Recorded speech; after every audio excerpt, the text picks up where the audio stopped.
Muy buenos días, bienvenidas a este curso de abordaje integrativo en amenorrea hipotalámica. Va a ser un curso donde vamos a abordar brevemente una de las causas más comunes de amenorrea. Concretamente, prácticamente el 50% de las amenorreas son por amenorreas hipotalámicas.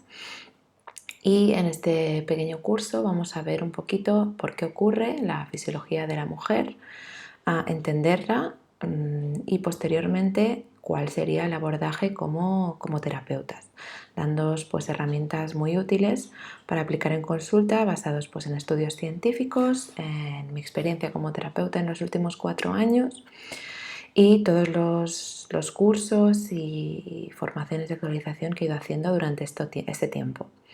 Bueno, me presento un poquito, soy María Puntí, me podéis encontrar en redes sociales como m.punti, donde divulgo información acerca de nutrición y entrenamiento, más bien especializado en nutrición en la mujer, desajustes hormonales y salud gastrointestinal. Actualmente trabajo como dietista en Slow Training Barcelona, además de ser asesora nutricional y deportiva a través de redes sociales y en consulta propia en Barcelona. Os dejo un poquito los estudios realizados. Dietética en Ilerna, soy licenciada en publicidad y marketing. He hecho también cursos en nutrición deportiva como Nortos y técnico en sala. Además de asistir a varios seminarios y cursos que os he dejado escritos, ya que bueno, podría decir que es de lo que más he aprendido y sacar información práctica de calidad. Y os dejo aquí varias academias de formación y especialistas en salud que os podrían interesar. También he hecho varias ponencias propias o participando en eventos en Barcelona, Málaga y Madrid.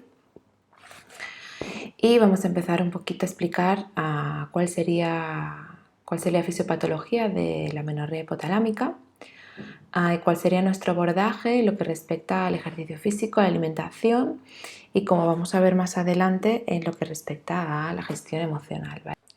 Cuando hablamos de amenorrea, hablamos de la ausencia de menstruación durante 3 meses consecutivos, descartando la opción de embarazo. Sabemos que prácticamente el 50% de las amenorreas son amenorreas secundarias por alteración del eje hipotálamo-hipófisis suprarrenal, que acaba afectando y suprimiendo lógicamente el eje hipotalámico hipofisario gonadal, ¿de acuerdo? Donde encontramos pues, una circulación deficiente de estradiol y progesterona y obviamente una anovulación crónica, porque tanto desde el hipotálamo hipófisis no se producen FSH y LH y lógicamente pues en las gónadas tampoco se produce estrógeno ni progesterona. Entonces tenemos un ciclo menstrual obviamente alterado, parado, y es lo que llamamos amenorrea hipotalámica. Normalmente la amenorrea hipotalámica funcional, bueno, normalmente lo que nosotros llamamos amenorrea hipotalámica es una respuesta fisiológica del organismo ante factores de estrés, ¿de acuerdo? Digamos que el cuerpo no diferencia entre situaciones de estrés reales, como podría ser, por ejemplo, pues, tener un león delante o vivir una situación de extremo peligro. Vive y lo procesa de la misma manera que cualquier situación que nos pueda provocar mucho estrés y preocupación, como sería pues, estrés en el trabajo, la ansiedad del día a día, problemas con la pareja, problemas personales, etcétera. Digamos que nuestro hipotálamo lo percibe de la misma manera. Por lo tanto, pues cualquier tipo de estrés sostenido en el tiempo, como excesiva actividad física, que hablaremos más adelante, estrés emocional generalmente, o por otras causas, como por ejemplo un bajo porcentaje de grasa, o que perdamos mucho peso de golpe, esto es un estrés más para el cuerpo y por lo tanto, obviamente en casos que ve que necesita emplear la energía que dedicaríamos para la reproducción, pues la dedica para otras funciones, como sería, por ejemplo, pues en caso que detecte que vivimos en una situación de peligro, pues aprovechar toda esa energía para correr, para huir, para nuestros reflejos, ¿no? O en caso de que tengamos un porcentaje de grasa muy bajo, lógicamente pues prima la supervivencia del organismo y por lo tanto en nuestro cuerpo como organismo muy inteligente pues va a suprimir el ciclo menstrual lógicamente porque no va a destinar todos sus recursos a la reproducción. ¿De acuerdo? Os dejo algunos valores de analíticos que podemos ver en chicas con amenorrea hipotalámica, ¿de acuerdo? No tienen por qué cumplirse todos estos criterios, ¿de acuerdo? Pero básicamente lo he puesto para diferenciarlo del síndrome de ovario poliquístico, ya que muchas veces se puede confundir y con ciertos valores que podemos analizar en las analíticas, pues nos puede dar una idea de cómo sería el abordaje. Muchas veces no va a ser claro, incluso se pueden dar las dos situaciones a la vez, pero normalmente en una amenorrea hipotalámica encontramos la LH y la FSH producidas por la adenohipófisis a unos niveles normales o bajos, una prolactina normal o baja, ¿vale? En este caso siempre hay que descartar la hiperprolactinemia, ¿de acuerdo? Que en todo caso no lo vamos a abordar en esta formación, pero el abordaje sería diferente. Lógicamente también podría ser, una de las causas principales podría ser también el estrés. Entonces por esta parte sí que lo trataríamos con el mismo enfoque que una amenorrea hipotalámica. La testosterona total y libre, pues encontraríamos niveles normales o bajos. El cortisol, por mi experiencia, lo suelo encontrar bastante alto. Bueno, y a nivel fisiológico podríamos encontrar un revestimiento uterino lógicamente muy delgado, de 4 a 5 milímetros, unos ovarios de aspecto poliquístico, folículos pequeños, pero serían diferentes a los del síndrome de ovario poliquístico. Normalmente en SOP los encontramos en forma de corona y mucha más cantidad, ¿no? Pero bueno, como he comentado anteriormente, no tiene por qué darse exactamente esa situación. Normalmente encontramos un IMC muy bajo, un porcentaje de grasa, de grasa bajito, pero no tiene por qué, es decir, podría ser que esta chica hubiera bajado muy estrepitosamente de peso y encontramos una persona que tiene un 30% de grasa corporal, pero una amenorrea hipotalámica, ya que se ha sometido a una dieta muy estricta y se ha suprimido el ciclo desde el hipotálamo. También vemos un aumento de sensibilidad a la insulina, bajos niveles de IGF-1, bajos niveles de leptina y de insulina, pero como he comentado, yo me fijaría en los niveles de LH, FSH, testosterona total libre y el cortisol, ya que suelen ser indicadores bastante claros. También me fijaría en el historial clínico, ¿no? Es muy importante pues, preguntarle a la chica que tenemos en consulta si ha vivido situaciones que le hayan provocado estrés, cuándo fue que se le retiró el periodo, si se ha sometido a una dieta muy estricta o a un ejercicio físico extremo. Con lo que respecta al ejercicio físico, no tiene por qué haber sido una actividad física extenuante, es decir, depende de cada mujer. Podría ser que por simplemente haber realizado 3-4 días de entrenamiento, por ejemplo de CrossFit, muy intenso, su hipotálamo lo haya percibido como una gran situación de estrés, haya producido mucho cortisol y haya decidido suprimir el ciclo menstrual. Por lo tanto, para mí, aparte de las analíticas, es bueno tener en cuenta el historial de la chica. En síndrome del ovario poliquístico podemos encontrar un fenotipo más bien androgénico, ¿de acuerdo? Donde podríamos observar una chica con sobrepeso, acné, hirsutismo, que es crecimiento de vello en zonas donde no debería, alopecia, que es pérdida de cabello, y a nivel de analíticas pues encontraríamos una LH más alta que la FSH, no tiene por qué darse siempre, una FSH más baja o normal, el estradiol y la testosterona normal o alto, especialmente la testosterona la encontraríamos bastante alta. Las DEAs, este sería un SOP más fenotipo adrenal, de acuerdo, por estrés, que lo encontraríamos normal o alto. La androstenediona la encontraríamos normal o alta y encontraríamos irregularidades menstruales, no tendría por qué ser una amenorrea secundaria. Y es por eso que se podría solapar con una amenorrea hipotalámica y confundirlo, ¿vale? Me iré primero aquí. Las manifestaciones clínicas en SOP, como he comentado, sería hirsutismo, de un 21 a un 76% de las mujeres presentan crecimiento de vello en zonas como por ejemplo la zona baja de la barbilla. El acné es muy típico de estas mujeres, un 50-58% de ellas muestran estas manifestaciones clínicas. Alopecia, encontraríamos en la mayoría de ellas un porcentaje de grasa más alto, del 30%, aunque no tiene por qué ser así. Puede ser síndrome de ovario poliquístico adrenal.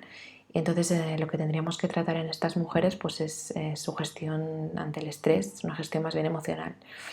Una oligoanovulación, irregularidad menstrual o amenorrea secundaria, como hemos dicho, ausencia de menstruación durante más de 3 ciclos seguidos. Acanthosis nigricans, que es un oscurecimiento de la piel, normalmente por la parte posterior del cuello, lo encontramos en un 23%, ya que la causa de estas mujeres suele ser la resistencia a la insulina. Encontramos, a diferencia de la amenorrea secundaria, a diferencia de la amenorrea hipotalámica, que suele ser por mucho estrés, o puede ser debido también a cambios en su composición corporal, especialmente cuando estamos en déficit energético o un exceso de entrenamiento. Esa sería la principal diferencia entre SOP y amenorrea hipotalámica. En SOP encontraríamos folículos de entre 2 o 9 milímetros en la periferia en forma de corona y de 12 a 25 folículos, ¿de acuerdo? Encontraríamos por lo general unos triglicéridos altos, una glucosa e insulina en ayunas pues alta, y algunas pruebas que podríamos hacer pues es el test de tolerancia a la glucosa y analizar los valores que he comentado anteriormente, ¿vale? La amenorrea hipotalámica, como he comentado antes, pues normalmente nos encontramos una pérdida de peso en un muy corto periodo de tiempo o una restricción calórica mantenida en el tiempo. Pues chicas, especialmente hoy en día, nos encontramos muchos casos así, que han realizado durante mucho tiempo dietas hipocalóricas, es decir, que están consumiendo menos calorías de las que su cuerpo realmente necesita. Normalmente entre menos de 1500 calorías, 1000 calorías suelen ser lo que nos encontramos. Igualmente, aquí os pongo que el exceso de entrenamiento, especialmente del tipo aeróbico, no tiene por qué, pero chicas que suelen realizar mucho entrenamiento aeróbico, tipo correr, suelen presentar bastantes irregularidades menstruales, ¿vale?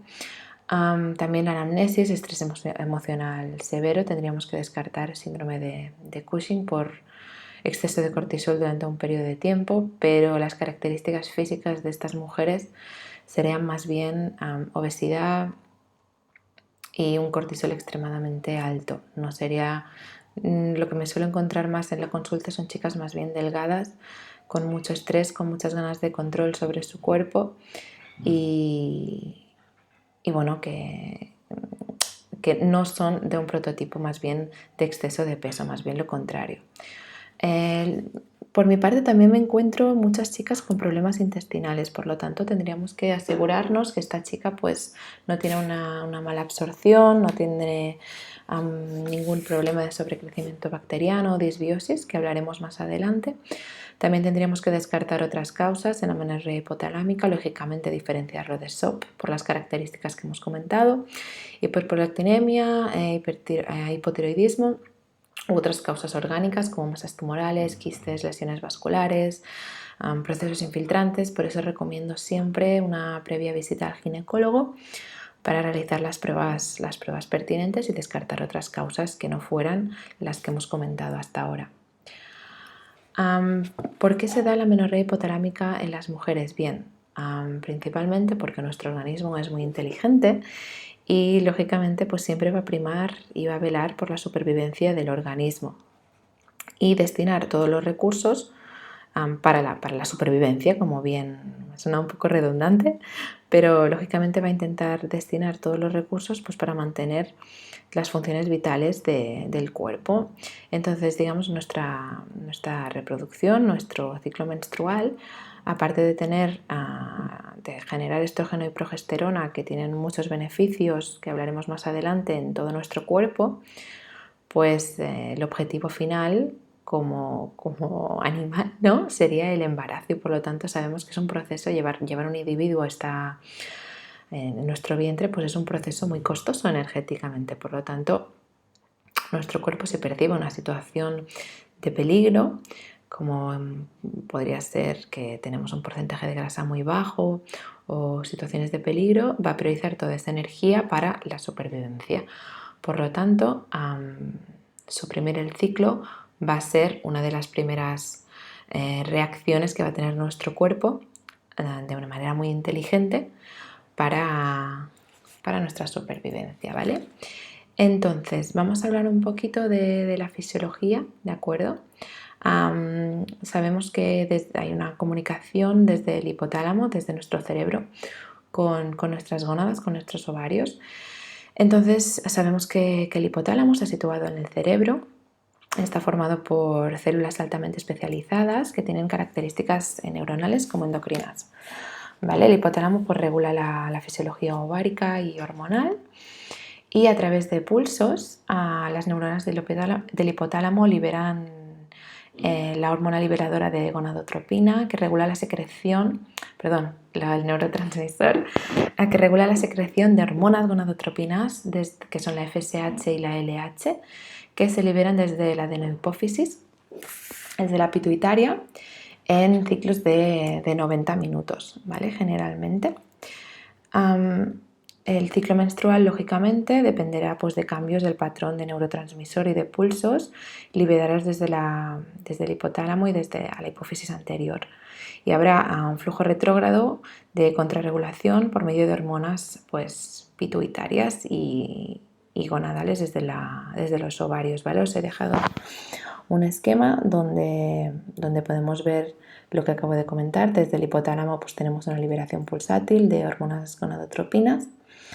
Desde la hipótesis pues, se va a producir FSH, estimulado por pulsos lentos, y LH en la segunda parte del ciclo, que más ahora explicaremos. Y desde los ovarios se producen andrógenos que, como sabemos, acaban transformándose en estrógeno, y en las mismas células de las gónadas se producirá estrógeno y progesterona por el cuerpo lúteo más adelante. Y tenemos una comunicación, ¿no? una contrarregulación, una comunicación entre el ovario y nuestro hipotálamo y, lógicamente, nuestra hipófisis. Vale, una vez introducidos un poco cuáles serían las manifestaciones físicas y la bioquímica y cómo diferenciar de una amenorrea hipotalámica de un SOP, vamos a introducir un poco conceptos básicos, ¿vale? Si nuestro hipotálamo detecta que todo va perfectamente y que la mujer está capacitada para la reproducción, y su organismo pues, está preparado para concebir un niño, tendremos un aumento de pulsos desde el hipotálamo que van a provocar la liberación de FSH por parte de la pituitaria, y esto provocará un aumento de estrógenos por parte de los ovarios, ¿de acuerdo? Tenemos células receptoras en los ovarios altamente específicos tanto para FSH como para LH, y lo que va a ocurrir cuando haya un aumento de FSH es una proliferación de la célula granulosa, y esta se va a desarrollar y va a ser capaz de generar hormonas sexuales esteroides como es el estrógeno, ¿de acuerdo? La FSH, la hormona estimulante del folículo, va a tener esa función ante los ovarios, ¿de acuerdo? Entonces 12 folículos aproximadamente van a empezar a desarrollarse, pero simplemente uno acabará madurando y liberando un óvulo en la mitad del ciclo. Vamos a tener una formación de folículos vesiculares, vamos a ir teniendo un aumento de estrógeno progresivo en esta primera fase folicular, y gracias al estrógeno pues vamos a tener una maduración de esta célula granulosa, una maduración del folículo y una proliferación endometrial para preparar nuestro útero pues para la concepción, para la implantación. Vamos a tener, como hemos comentado, una formación de folículos vesiculares, ya que se va a generar estrógeno dentro mismo de la célula y va a haber un aumento de receptores de FSH, provocando una retroalimentación positiva.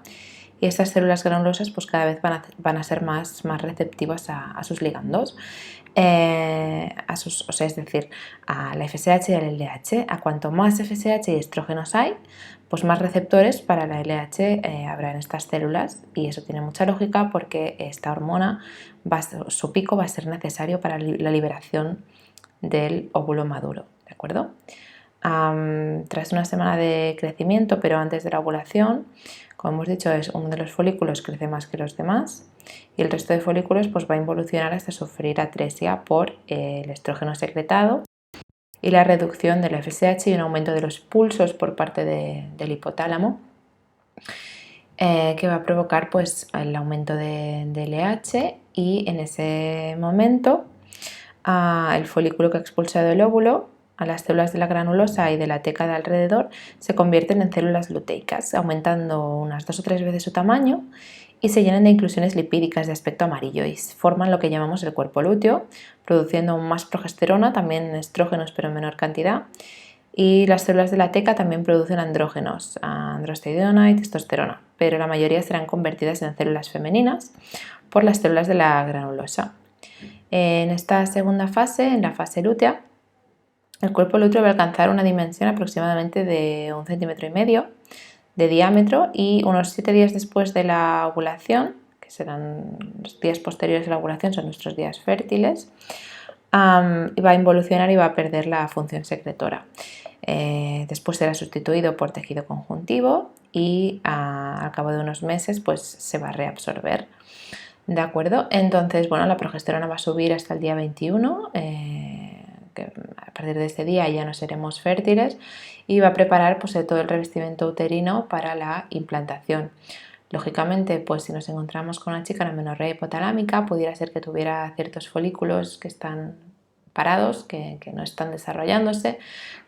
Obviamente no vamos a tener un revestimiento uterino ancho, vamos a tenerlo muy delgadito, incluso inexistente, y LH y FSH van a estar en niveles bajos porque todo este sistema va a estar parado, ¿de acuerdo?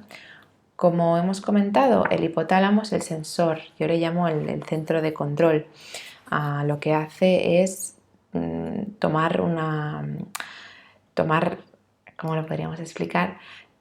Varias señales, varias hormonas, es muy receptivo a mensajeros, ¿no?, que le manda al cuerpo desde varias zonas, y me gustaría hablar de varias hormonas a las cuales pues, recibe señales el hipotálamo, como por ejemplo podría ser la grelina. La grelina aumenta para estimular el apetito, ¿de acuerdo? Cuando las señales calóricas pues son bajas, el hipotálamo tiene receptores de grelina y reacciona pues, cuando los niveles de grelina decaen, ¿de acuerdo? Por lo tanto, será importante darle a esta persona una variedad de macronutrientes y la cantidad adecuada de calorías pues, para mantener unos niveles de grelina elevados. Luego hablaremos más en detalle. Luego hay dos hormonas que también regulan el apetito en el intestino delgado y en el grueso. Se secretan diferentes hormonas en respuesta al diferente tipo de nutriente que se ha consumido. La colestoquinina aumenta en respuesta pues, a la proteína que se ha consumido, y por ejemplo el péptido YY aumenta cuando comemos grasas. Por lo tanto, cuando queremos recuperarnos de una amenorrea hipotalámica es importante dar una gran cantidad de variedad y de alimentos, ¿de acuerdo? También tenemos la insulina, ¿de acuerdo? Necesitamos niveles altos, lógicamente pues a unos niveles controlados, ¿de acuerdo? No vamos a promover, es decir, habrá que ir con cuidado, pero necesitamos esta hormona que está secretada por el páncreas, y es un indicador de qué cantidad de comida, un indicador para nuestro hipotálamo de cuánta cantidad de comida estamos comiendo. Lógicamente, como todos sabemos, la insulina aumenta después de comer, especialmente después de comer carbohidratos, para mantener los niveles de glucosa en su rango. La insulina también afecta según la cantidad de porcentaje de grasa que tú tienes. Unos niveles porcentaje de grasa llevan a un aumento de insulina.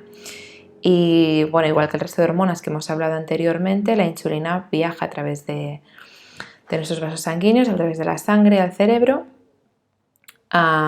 y que son detectados por nuestro hipotálamo. Es interesante observar que personas con niveles muy bajos de insulina, como diabetes tipo 1 o tipo 2 no controlado, la amenorrea es muy común, ¿no? Mostrando que este camino, digamos, si lo tenemos suprimido, es decir, si tenemos una alimentación muy baja en carbohidratos, como podría ser una dieta cetogénica, una low carb, según qué mujer, pues podría suprimir el ciclo menstrual. Por eso es importante, cuando queremos recuperarse de una amenorrea, introducir variedad de nutrientes, de proteína, carbohidratos y de grasas.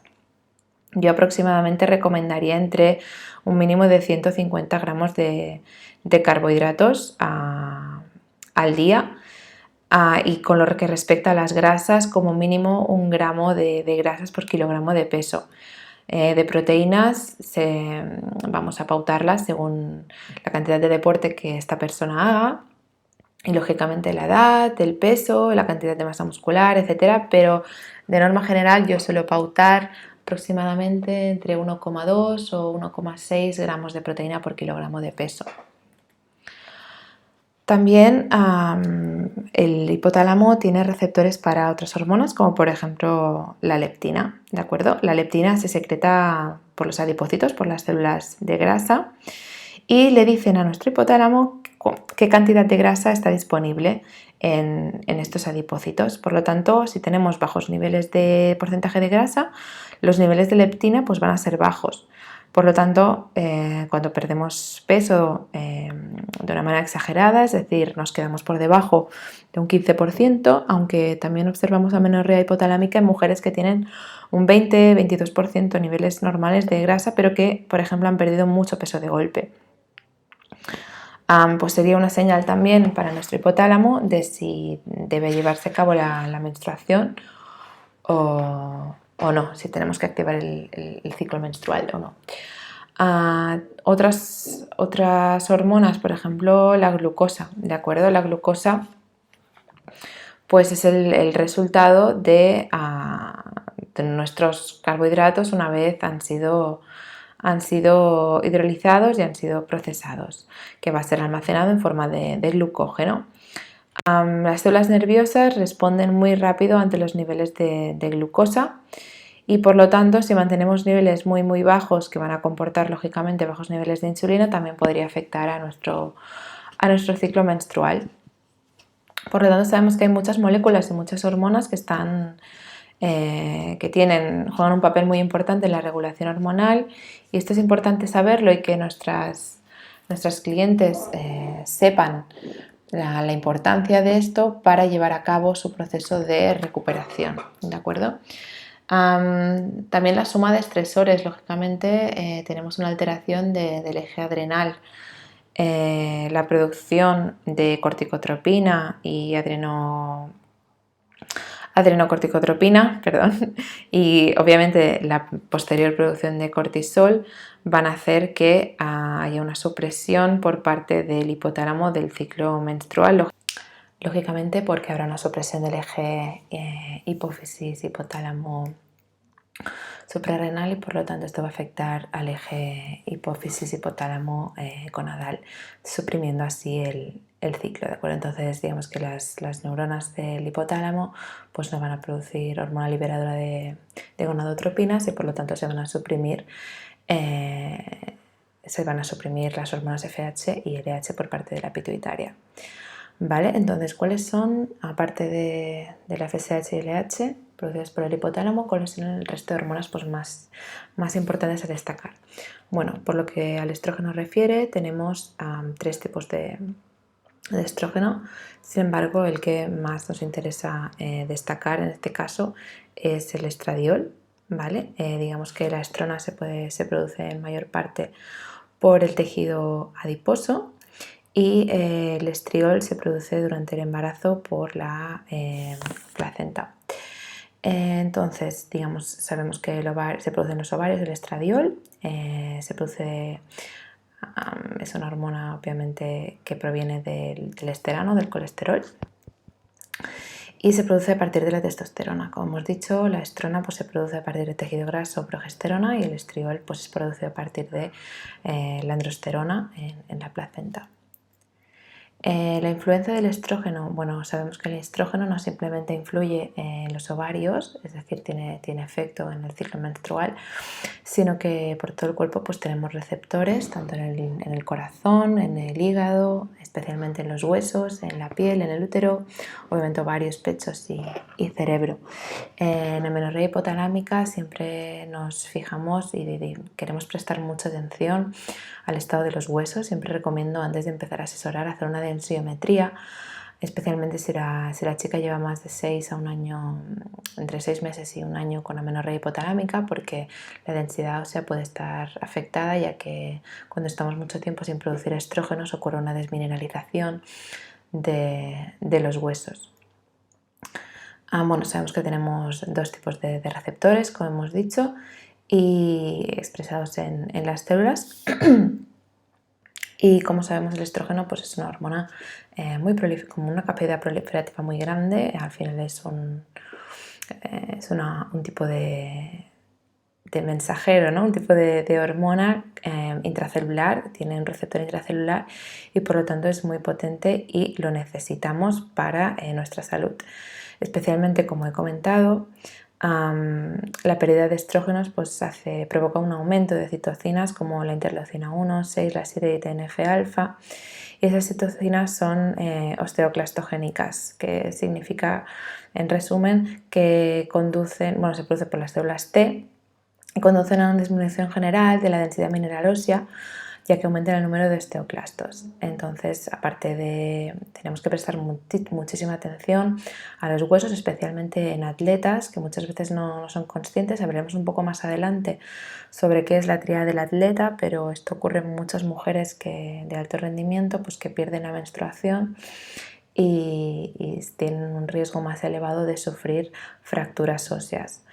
Bueno, también los estrógenos pues son protectores a nivel cardiovascular, ya que conducen a una disminución del LDL y un aumento del HDL, entre otras. Como podemos ver, que los estrógenos no simplemente regulan y nos ayudan al corazón, sino también obviamente a la vasculatura, ya que tanto los receptores de estrógeno alfa como beta se expresan en células endoteliales y vasculares, y también intervienen en la adhesión y genes implicadas en la angiogénesis y la remodelación vascular y la inflamación.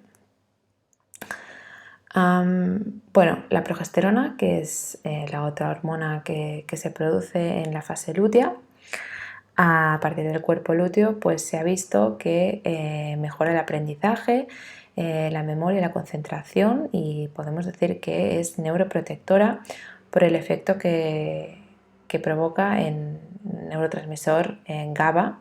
Sabemos que la progesterona pues, tiene un efecto potente en el cerebro, y la producción de GABA, debido a la producción de progesterona, pues es un neuroprotector frente a actividades convulsivas inducidas por el KINAT de la muerte celular posterior. Eso es importante destacar, que es neuroprotectora, porque lo es la progesterona natural y no la progestina, que es la hormona sintética que se encuentra en las píldoras anticonceptivas. Por eso muchos terapeutas intentamos defender, ¿no? el uso de otras alternativas ante irregularidades menstruales, ya que, como bien sabemos, la píldora anovulatoria no regula el ciclo, sino que lo suprime porque no permite una comunicación entre hipotálamo, hipófisis, gónadas. La suprime por completo y por lo tanto nos encontramos muchas veces amenorrea pospíldora, debido al uso de anticonceptivos durante mucho tiempo. Además, las hormonas anticonceptivas, sí, eso sí es verdad que nos protegen frente a la pérdida de densidad ósea, pero no nos ofrece los beneficios de la progesterona natural. Y bueno, intentamos siempre defender que la mujer no solamente quiere el ciclo menstrual, deseamos menstruar para reproducirnos, sino por todos los beneficios que tiene, ¿no? Veo muchas chicas que debido al uso de anticonceptivos sin ser conscientes, pues han tenido pérdida de cabello, muy baja libido, emocionalmente muy planas. Entonces, bueno, sí que el uso de anticonceptivos pues puede tener su uso en ciertos casos, como por ejemplo algunos casos extremos, ¿no?, de endometriosis, etcétera, pero tanto en síndrome de ovario poliquístico como en amenorrea hipotalámica, sin duda recomiendo, antes de utilizar anticonceptivos, poner en práctica varias de las estrategias que hoy comentamos aquí. Como os comentaba, se ha observado en varios estudios que la progesterona natural es neuroprotectora, pero la progestina no lo es, ya que la progesterona pues, interviene en la producción de proteínas BDNF en la corteza cerebral. Y sabemos que esto no ocurre con la progesterona sintética, ¿de acuerdo? Bien, vamos a hablar sobre posibles causas. Como hemos comentado anteriormente, puede ser el exceso de ejercicio, el no comer suficiente, es decir, que un déficit calórico muy grande. En atletas, por ejemplo, puede pasar que coma de una manera adecuada, es decir, no estar en déficit, sin embargo, menospreciar el gasto calórico que esta atleta está sufriendo, y por lo tanto hay que asegurarse siempre en mujeres deportistas que se está consumiendo la cantidad de calorías necesaria y no se subestime por el simple hecho de ser una mujer. Otra de las situaciones que me suelo encontrar es mala absorción y problemas intestinales. Si tenemos las vellosidades alteradas, no tenemos una mucosa saludable, tenemos disbiosis o sobrecrecimiento bacteriano, eso puede provocar que no hidrolicemos, que no descompongamos bien los alimentos y por lo tanto no los absorbamos y tengamos déficits. Algunos signos y síntomas podría ser una pérdida de peso excesiva, podría ser el déficit de zinc, de vitamina B12, vitaminas liposolubles como la vitamina D, estatorrea, heces flotantes, ya que es un significado de mala absorción de lípidos de cadena larga, hinchazón, distensión abdominal o dolor, gases, estreñimiento o diarrea, osteomalacia y edemas, anemias, como podemos sospechar viendo, obviamente las analíticas, pero chicas que tienen tendencia a hacer muchos hematomas, ansiedad, depresión y cansancio. Siempre para mí es muy importante revisar este tema antes de empezar un abordaje en amenorrea hipotalámica. Lógicamente para mí siempre antes de empezar cualquier tratamiento, revisar que el intestino funcione correctamente es prioridad número uno, porque es nuestra barrera ante el exterior y es donde absorbemos los nutrientes, la mayor parte en el intestino delgado. Por lo tanto es vital que el intestino lo tengamos en buenas condiciones. Posibles causas de mala absorción: SIBO, SIFO, LIBO, disbiosis, parasitosis, permeabilidad intestinal con mucosas alteradas, personas que han sufrido Helicobacter pylori, ya que el tratamiento es muy agresivo y muchas veces después de un tratamiento por Helicobacter pues es probable que haya una disbiosis intestinal si no se aborda correctamente con una repoblación de la microbiota, con el uso de probióticos y otras estrategias. También intolerancias primarias no detectadas, especialmente celiaquía sostenidas en el tiempo, pues provoca una pérdida de microvellosidades, que eso acaba afectando a la absorción. Obviamente medicación, el abuso de antibióticos, de antidepresivos, de inhibidores de la bomba de protones, entre otros, pues pueden provocar una mala absorción. Y por lo tanto, como el tratamiento principal ante una amenorrea hipotalámica va a ser el aumento de calorías, pues lo que no podemos hacer es que si esta persona tiene problemas digestivos, no la vayamos a saturar primero con una gran cantidad de hidratos de carbono y de calorías, porque lo que vamos a hacer va a ser empeorar la situación. Por lo tanto, en casos de desajustes intestinales, el primer paso para mí siempre es tratar el intestino Y luego abordaríamos lo que refiere a amenorrea hipotalámica. Luego os voy a dar algunas estrategias para añadir calorías extras sin causar hinchazón y malestar intestinal, ¿de acuerdo? Primeramente, pues os diría que descartáramos la presencia de patógenos y tratáramos las mucosas, ¿de acuerdo? Como tratamiento temporal podríamos utilizar enzimas digestivas, glutamina neutra, sobre todo no sobrecargar nunca el intestino, es decir, no pondremos directamente una carga de 2000, 2500 calorías a una persona con problemas intestinales. Siempre recomendaría quedarnos entre las 1700, 1800, moderando la cantidad de fibra y carbohidratos. Y como os voy a explicar un poquito más tarde, podríamos usar batidos con aceite MCT de coco, dextrosa en polvo para aumentar las calorías sin saturar el sistema digestivo. También incorporar el ayuno no sería una recomendación para este tipo de abordajes nutricionales, pero para este tipo de casos, pero sí que no veríamos ningún problema en por qué incorporar un ayuno de 12 horas o incluso 14 puntualmente si la chica lo siente y si no le apetece, si hay días que se siente saturada a nivel intestinal. Estas mujeres ya vienen emocionalmente, la mayor parte, bastante tocadas. Por lo tanto, no hay una única estrategia que recomiendo, sino que intentemos conocer a la persona, cuáles son sus gustos y no forzar absolutamente nada. Si a la chica le gusta comer 5 veces y no hacer ayunos, vamos a respetarlo. Si a la chica le gusta levantarse y no comer nada, no la vamos a forzar tampoco a comer y que se sienta mal. Tenemos que encontrar un punto medio en el que ella se sienta cómoda y generar confianza entre el terapeuta y nuestro paciente, porque en estos casos estas chicas pues suelen ser, por lo general, pues no diría desconfiadas, pero sí que tienen mucho miedo a subir de peso y hacer cambios en su vida a pesar de que saben que lo tienen que hacer. Entonces, pues tenemos que ir con cuidado y ajustándonos a cada persona, ¿vale? Respecto a lo que comentábamos, el ejercicio físico y la alimentación, pues como hemos comentado, la amenorrea hipotalámica ocurre cuando hay un exceso de estrés que altera la señalización del cuerpo o hay una mala nutrición para regular el ciclo. Esto es muy común a mujeres de alto rendimiento, con anorexia nerviosa, que se junta tanto los bajos niveles de grasa corporal exigidos en el deporte como una exigencia muy grande a nivel deportivo. Entonces, bueno, en su situación el cerebro no tiene la energía adecuada ni dispone de los macronutrientes necesarios para impulsar pues, las hormonas que regulan el ciclo menstrual y que provocan pues, la maduración del folículo y la liberación del óvulo. Eso es lo que llamamos tríada de la atleta femenina y por lo tanto pues tendremos que abordarlo. Serán casos bastante complicados porque estas mujeres normalmente no se verán en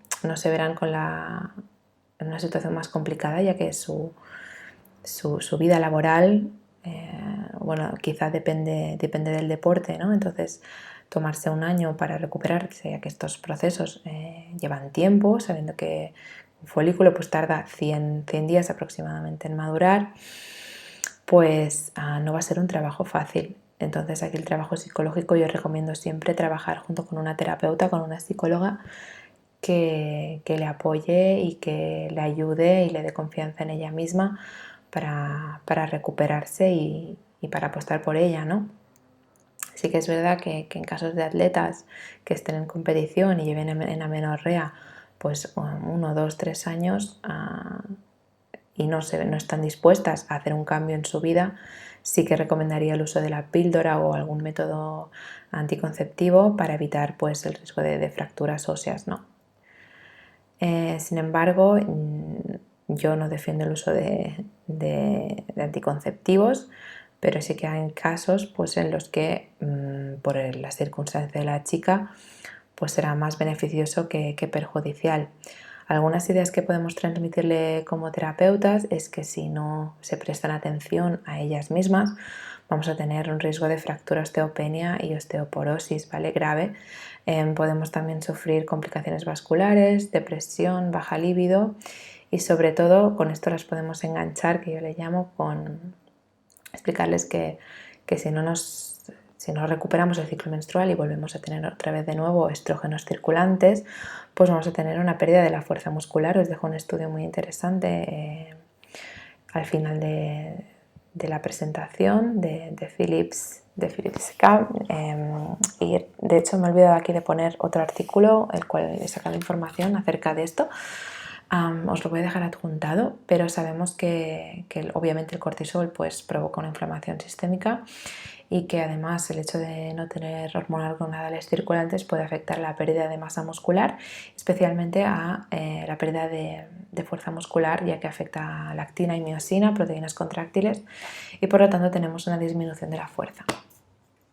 Mira, perdonad, este es el estudio en el cual pues, se demuestra que el estrógeno afecta directamente a las proteínas, no se sabe a las proteínas contráctiles.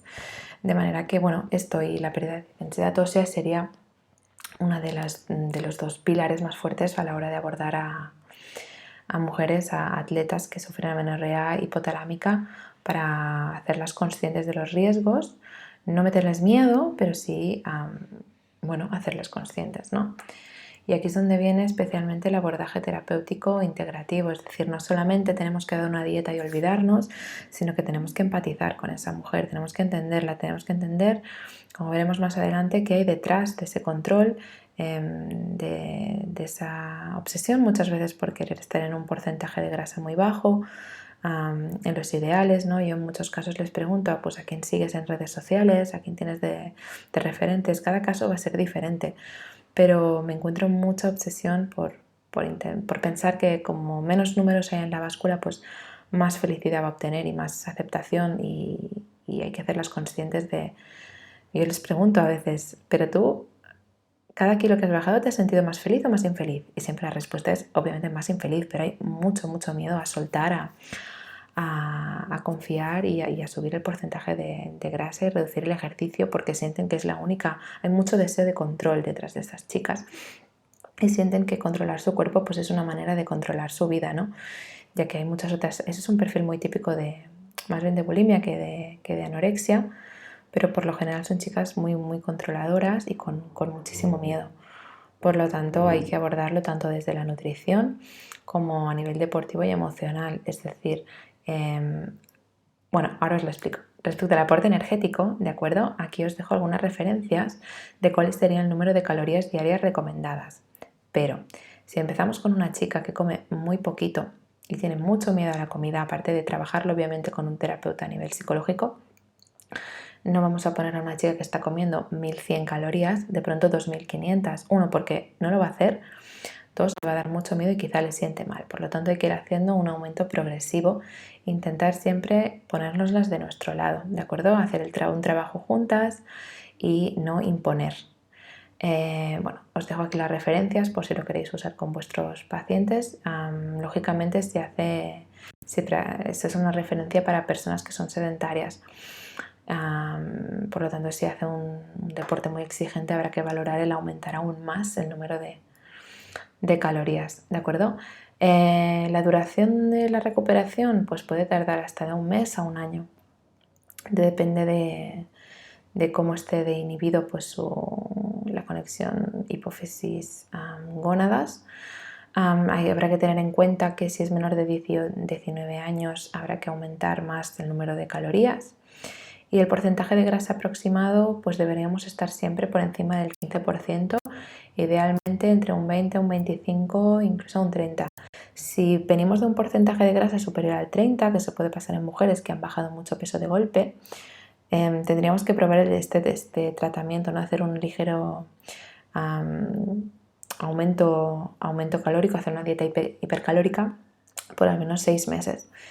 Si no, pues recomiendo obviamente una visita al ginecólogo y descartar síndrome de ovario poliquístico o otros tipos de causas orgánicas.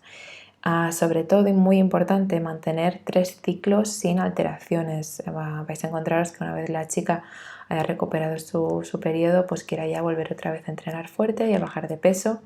Hay que recordarles que tenemos cualquier cambio, cualquier estrés en el cuerpo, pues puede suponer la supresión a través del ciclo menstrual. Por lo tanto, yo recomiendo siempre mantener 3 meses sin prácticamente cambios.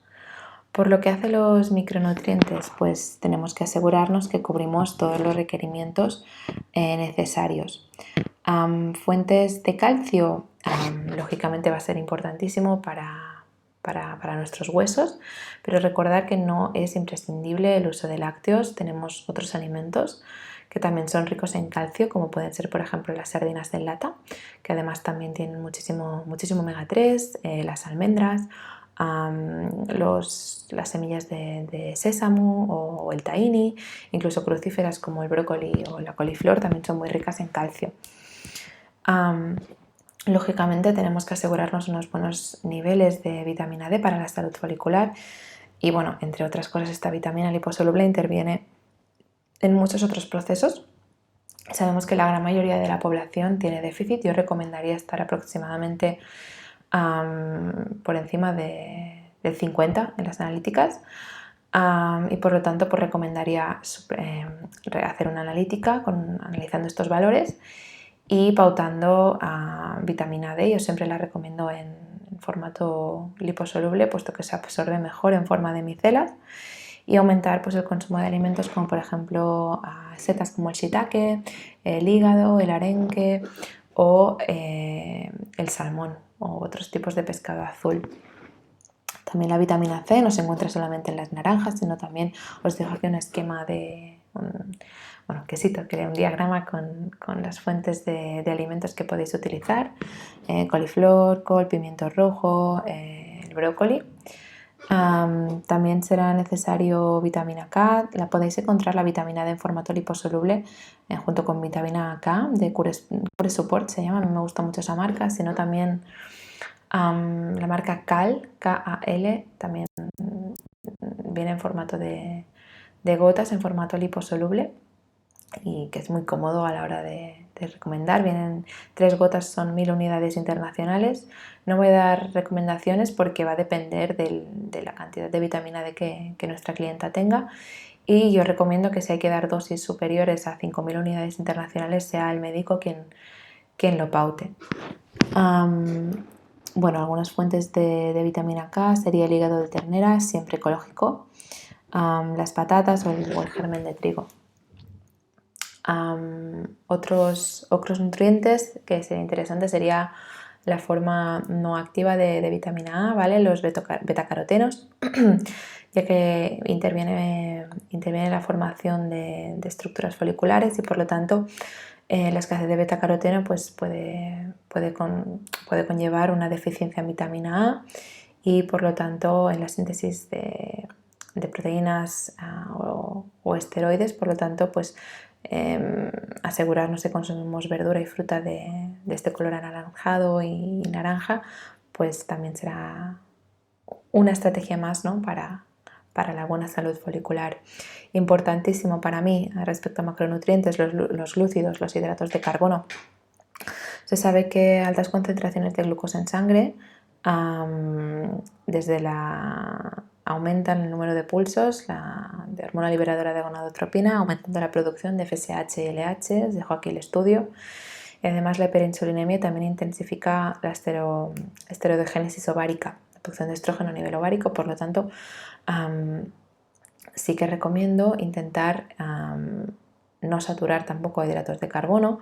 Una de las opciones que yo ofrezco es utilizar batidos preparados, por ejemplo un batido con aceite de coco o MCT, con dextrosa, con algún tipo de carbohidrato que sea fácilmente absorbible, para hacer refeeds de vez en cuando y también para descargar, para no saturar a nuestra paciente con una gran cantidad de hidratos de carbono. Lógicamente, pues para estimular grelina, colestoquinina y otras hormonas sería interesante poner variedad de macronutrientes.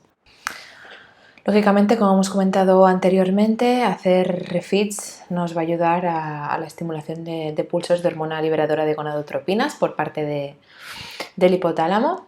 Por lo tanto, meter calorías líquidas, aparte estimular picos de leptina que van a estimular a nuestro hipotálamo, también vamos a conseguir introducir calorías sin sobrecargar el intestino. Obviamente los lípidos, pues necesitamos el colesterol, necesitamos esterano para poder fabricar hormonas femeninas. Como sabemos, nosotros fabricamos hormonas a partir pues de los lípidos, ¿no? Es su base. Por lo tanto, introducir lípidos al menos 1 gramo por kilogramo de peso yo lo veo esencial. Siempre depende obviamente del peso de la mujer, pero aproximadamente entre 60 y 120 gramos es lo que suelo pautar de lípidos en la dieta. Suelo hacer una dieta bastante alta en grasas, pero lógicamente también en carbohidratos, pues por lo que hemos comentado anteriormente. Fuentes de colesterol podría ser los lácteos enteros, la carne roja, los huevos, el marisco, la carne blanca, casquería y vísceras o mariscos. Obviamente, pues si puede ser de origen biológico, especialmente la carne, muchísimo mejor.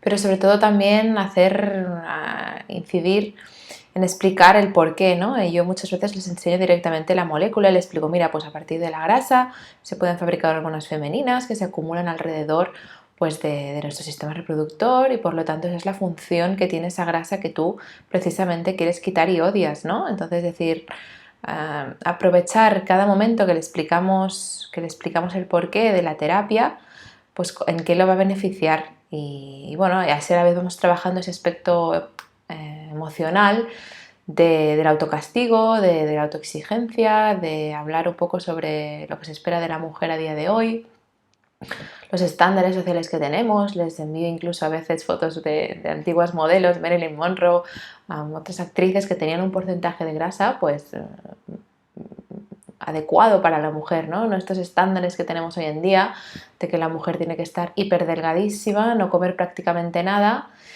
y buscar siempre esa delgadez extrema, ¿no? Entonces yo al menos aprovecho todos estos momentos para incidir en el aspecto emocional.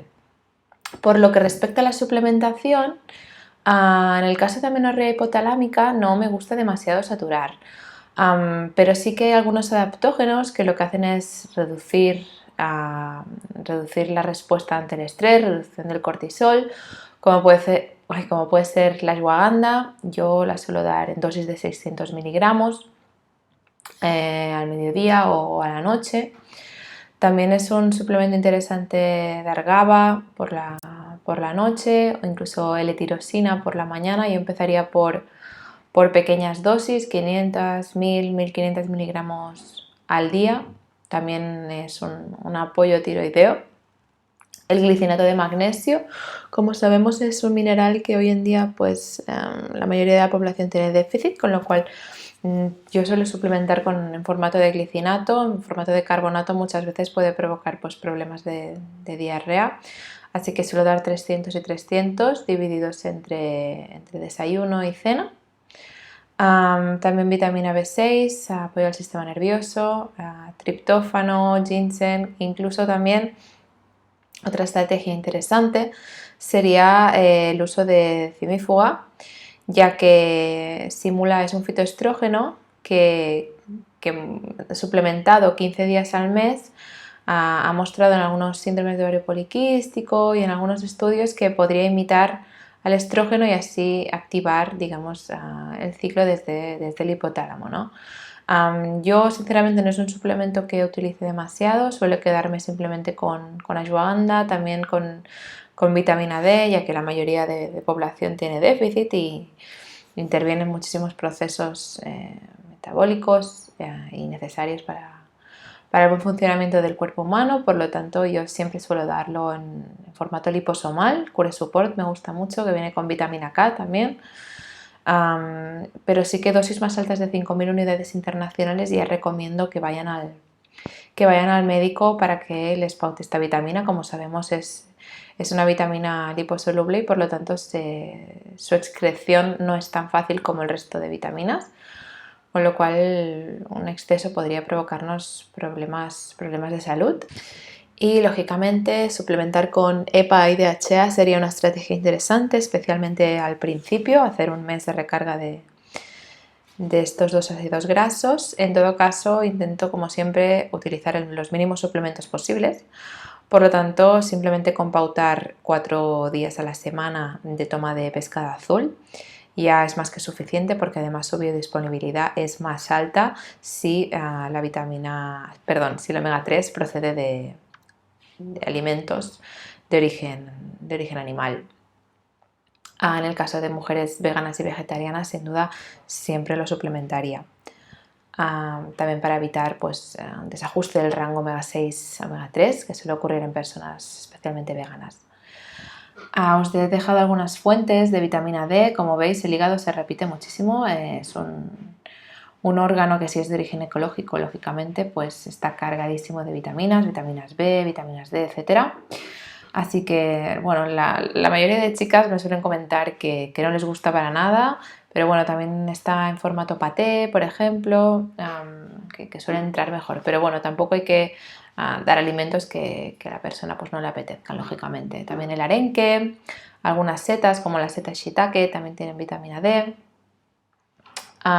Y respecto a los pescados azules, que se me ha olvidado de comentarlo, siempre intento que consuman pescaditos más bien pequeños, es decir, no abusar de salmón por su alto contenido en mercurio, y utilizar y consumir pescados tipo el arenque, las sardinas, el boquerón, este tipo de pescaditos azules más pequeños que contienen menos cantidad de metales pesados. Respecto al ejercicio, dependerá de cada mujer. Yo recomiendo suprimir el ejercicio aeróbico intenso, como podría ser correr o actividades con una alta exigencia metabólica. Sí que permitiría, si no lleva demasiado tiempo sin la regla, un entrenamiento de fuerza de 2 a 3 días muy suave, también porque son chicas muy nerviosas, suelen ser chicas bastante activas y que les gusta mucho entrenar, porque os diré la típica frase de no, es que a mí me relaja, ¿no? Por lo que hemos comentado anteriormente, el ejercicio es esa arma de doble filo que gracias a las endorfinas que te genera, pues te genera esa sensación de bienestar, pero que en exceso, aunque ellas no lo consideren exceso, pues es un estrés más para el cuerpo, y así lo comprende nuestro hipotálamo. Por lo tanto, yo dejaría entrenamiento de fuerza mientras hacemos el tratamiento, y si vemos que en un mes, 2 meses no tenemos resultados, pues sí que recomendaría estar al menos 1 o 2 meses completamente parada, como mucho realizar un yoga suave, respiraciones, estiramientos, etcétera. También algo muy importante para mí es que disfruten de las relaciones sociales. Podemos hacer muchísimo a través de la nutrición, a través del entrenamiento, pero si esa persona sigue con unos niveles de estrés elevados y autoexigiéndose, trabajando constantemente sin tomarse momentos de descanso, va a ser complicado recuperar la menstruación. Yo siempre animo a mis chicas a salir el fin de semana, a irse con su pareja, a fomentar las relaciones sociales, a irse de vacaciones si pueden durante ese mes, etcétera, ¿no? Y yo le llamo vamos all in, que es hacer el pack completo. Si os fijáis, muchas chicas que recuperan el periodo después de años es en unas vacaciones en Punta Cana con el novio, y que no han entrenado ni un día y han comido todo lo que han querido, ¿no? Entonces, cogiendo el punto de partida esa base, pues también lo mismo. Yo se los explico estas situaciones. Hay un libro que se llama No Period, Now What, está en inglés, pero me gusta muchísimo porque habla de experiencias de chicas que han pasado por la misma situación, maratonianas, y creo que es importante que la chica comprenda en todo momento el porqué de cada cosa, por qué estamos haciéndolo, y ponerla de nuestra parte. Y también algo muy importante para mí es la comunidad.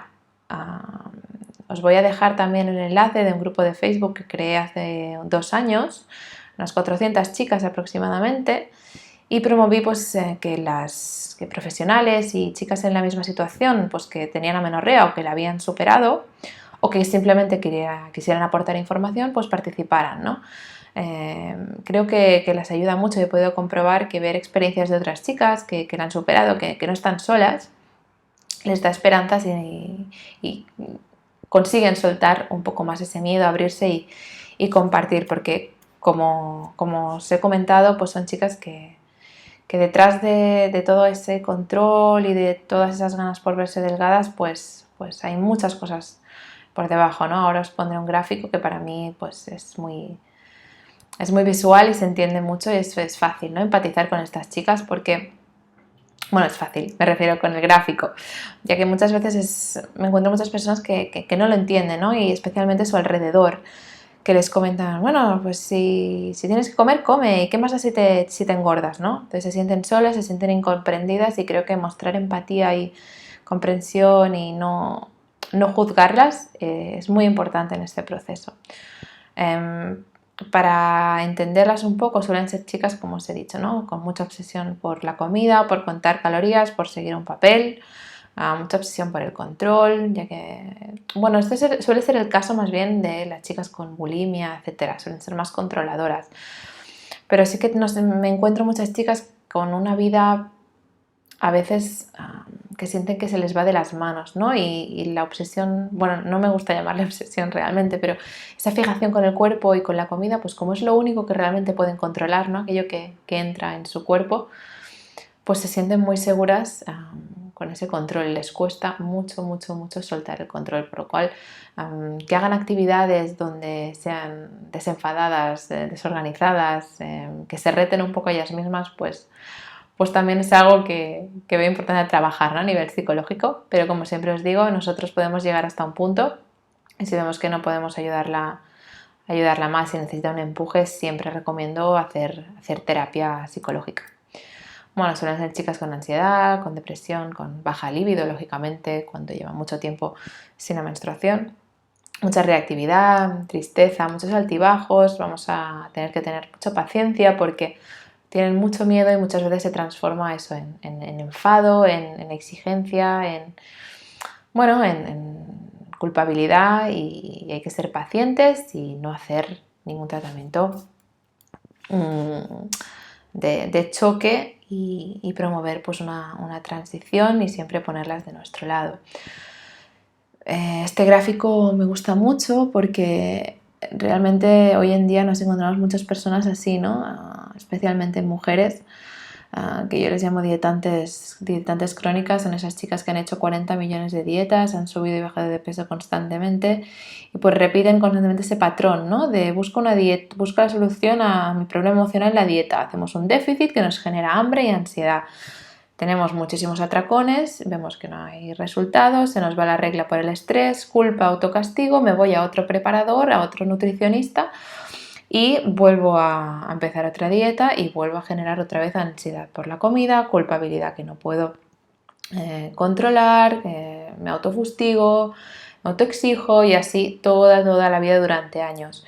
Y es importante destacar para mí que estas situaciones me las encuentro en mujeres más mayores también, es decir, aunque no tengan amenorrea, en algunos casos me he encontrado de mujeres con 40, 42, 45, 30 de largos, también con amenorreas hipotalámicas, pero que no llaman tanto la atención, porque estamos acostumbrados a ver el típico perfil de chica de 20 años, que ha hecho muchísimo ejercicio, que se ha restringido muchísimo, pero también hay otra situación menos común y menos vista, pero creo que es importante recordárnoslo, que son aquellas mujeres que llevan siguiendo dietas como Pronocal, Herbalife, etcétera, que han provocado bajones muy grandes de porcentajes de grasa, pues pesaban 90, ahora pesan 70, luego han vuelto a coger 10 kilos, ¿no? Esos patrones, esas conductas, pues obviamente tampoco nos van a ayudar y nos vamos a encontrar también con amenorreas hipotalámicas en mujeres de esta edad.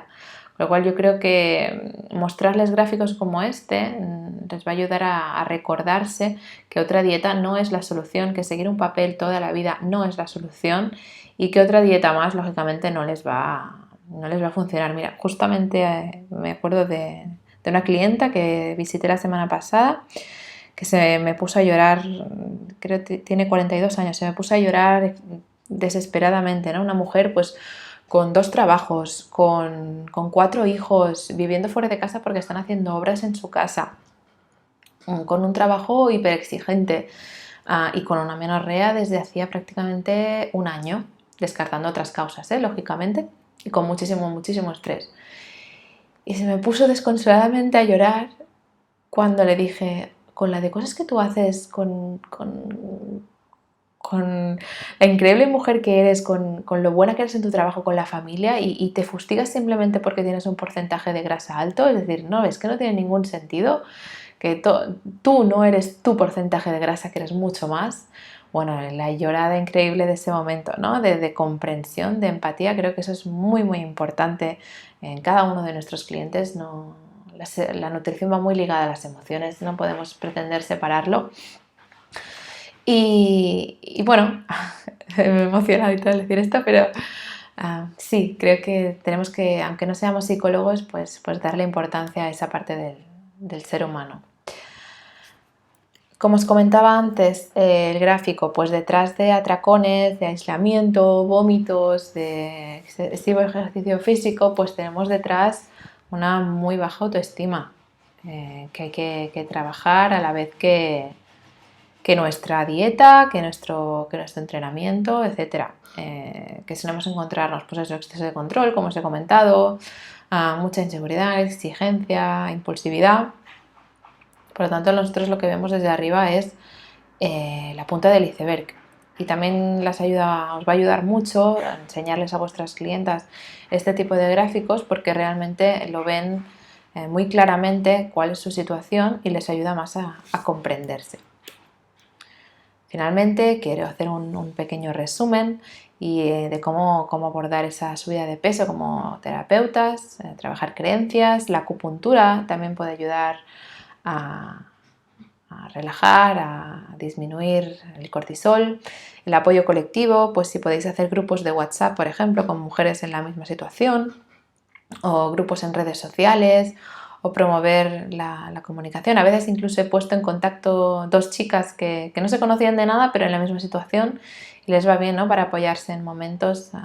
Cada una está en su punto, pero algunas más avanzadas, otras menos, y me ayuda mucho porque una cosa es que el terapeuta le digas a tu clienta lo que tiene que hacer, y otra cosa es que una mujer que ha pasado por lo mismo le comparta su experiencia.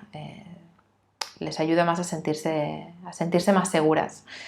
Lógicamente, como os he comentado, conocer la fisiología de la mujer de una manera que lo puedan comprender. Agradecer, siempre le digo, agradece a ese grasa y darle muchos besitos, porque es realmente quien te ayuda a tener un ciclo menstrual saludable.